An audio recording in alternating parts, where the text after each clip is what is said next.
Today we're looking at a great late 80s, early 90s educational device, the GeoSafari.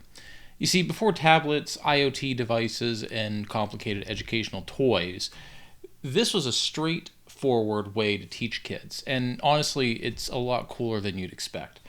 The GeoSafari was created by Educational Insights, an educational company founded in 1962. The original GeoSafari electronic learning system was released in 1987, and as you see here, it was redesigned and re-released in 1990. This introduced a whole line of educational tech covering geography, GeoSafari, science, math, and language, all in these learning cards. Now, the cards were key to its operation. GeoSafari used these laminated cards that you placed on the device, right? You'd enter a lesson number, that would be a code, and then the machine would quiz you. The unit itself is basically an electronic quiz machine that you can change the program, if you will, by swapping out these cards. You have 26 question lights, a numeric keypad, a display, and then 2 buttons that you and your partner can chime in. These lights are particularly important because that's what tells you what question is being asked on the cards. You place the card on the machine, you enter the 4-digit code on the upper right corner, and then GeoSafari will randomly select questions using the lights. Wherever the light lights up, that's the question you answer. And then you use the keypad to type in what you think the right answer. It'll tell you if you're right or wrong, and it'll keep score. Let's take a little deeper look at how this works. Now, I didn't show it earlier, but I do have the original vinyl bag that this came in, and this is where it lives, but really impressed. This has held up really great over the years. No issues with this bag, but that's not what we're here for. We're here about the device itself. And depending on the cards you have, and there were hundreds of these cards over the life of the machine covering various topics from sight words, ages 3 to 7, 8 and up. I mean, there's science, Smithsonian, wonders of the world, obviously National Geographic Society stuff, but hundreds of different cards. And some of these are real time capsules of the 90s, like this In the News card here. I mean, this is a who's of 1990s news cycle. Boris Yeltsin, Yasser Arafat, Nelson Mandela, and Zlata Filipovic. I don't think you can get any more 1990s news headline on those. Kids today couldn't do this. They don't even know who Zlata. Nobody knows who Zlata is today if you're under the age of like 10. Probably even higher, unfortunately. But really good slice of history.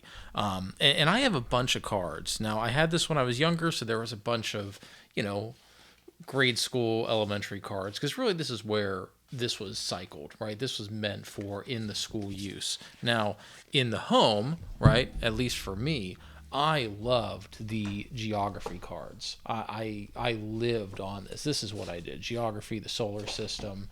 This one was really cool, although incorrect, because I think it still has Pluto on here, so yeah, don't show kids that today. But I love the geography ones. These were really fun, and I loved it so much that I even started to make my own with capitals. So, look at that. You got Europe over there. I mean, it was a lot of fun. And you can obviously make your own. So let's do an example of how this would work, and then I'll show you a card that I made specifically for this video. So, we'll get some of these out of the way. Talked about it a little bit earlier in the video, but it is incredibly straightforward when you use this. So the cards are numbered in the series, so this is part of the National Geographic set. Obviously, this is about nations of the world. So we have the code on the top right-hand corner and the maximum points. So for this game, the maximum points you can get is 78. So we turn it on. Very first thing it'll ask you is to enter the code. That's that code up there, 95667. How many players? 1. And then what's your time limit, right? How long do you have to answer the question? 1 to 99 seconds. 20 seconds is fine, especially if you have 2 players, right? And each player would chime in when they're ready to answer. So we'll do 99 seconds so I have time to talk about it. We'll hit enter.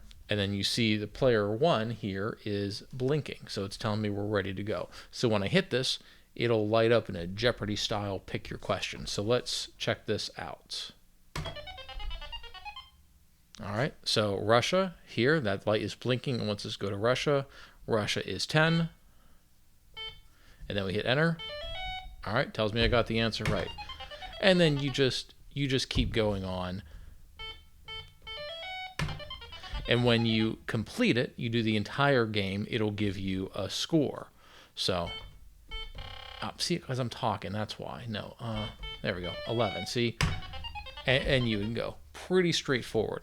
But the whole idea of it, and that's why I say earlier, that code is so important because the code corresponds to the number of questions. So if we did this, obviously there's a lot less questions than if there were countries in the Eastern Hemisphere. So you're probably wondering, well, how does this work? What if I wanted to make my own?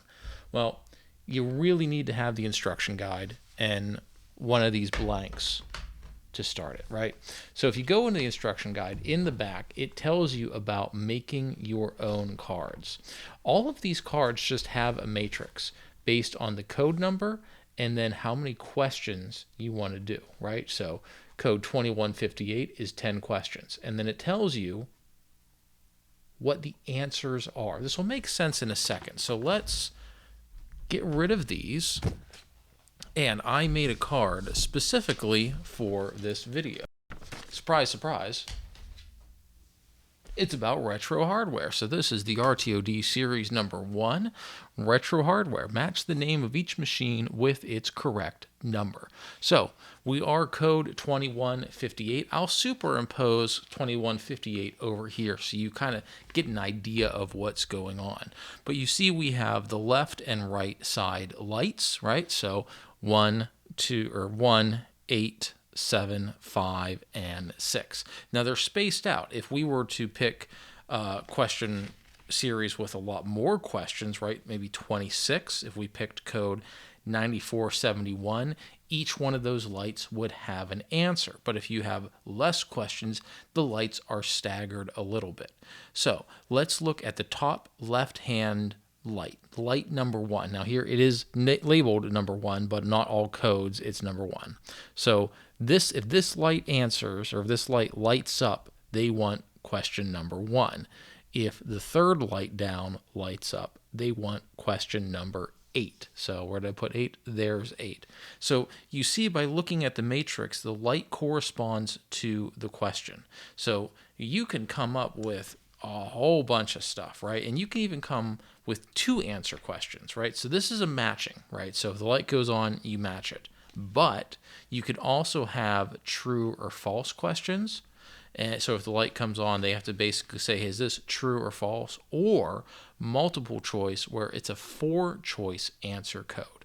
So in the instruction manual, it gives you all the codes for the matrix and kind of an example of how the game will work. So in this instance, for code 2158, let me just pull over here on my sheet so I get it right. Code 2158 is 10 questions for a maximum of 30 points. So let's see how this game would work. So we turn it on, type in our code, 2158, enter. It's just me, 1 player. 20 seconds should be more than enough for this. All right, and then we start. All right, so which one is the Commodore 64? Well, that's 7, right? Let's keep going. We'll finish this whole game so you see what it's like at the end. Apple II. This will be really embarrassing if I get something wrong. Compact Portable, that is 6. Commodore PET, that's 1. The Apple Newton, that's 10. The sounds are just so iconic, and it brings back a lot of memories. The Coleco Atom. Got to watch out those Colecos. They'll rust right out on you. All right, the IBM 5158. Apple Lisa, that is 2. Altair 8080, that's 3. Oh, man, perfect score, right? Atari 800. There you go. got 30 points, maximum points. You get the light show. Look at that. That's a lot of fun, right? I forgot to mention, if you don't get a perfect score, it'll ask the questions you got wrong again. Only the questions you got wrong, because again, this is a learning device. You want to learn from it. But again, you can make these, right? All I did is, since I only had 2 of these, I just scanned it, I printed it out and make it here. But what you can do, and I had one of these where the card had a better laminate on it, and then you could just write on with dry erase. But and then you can see more examples of cards that they had there. An incredibly versatile machine.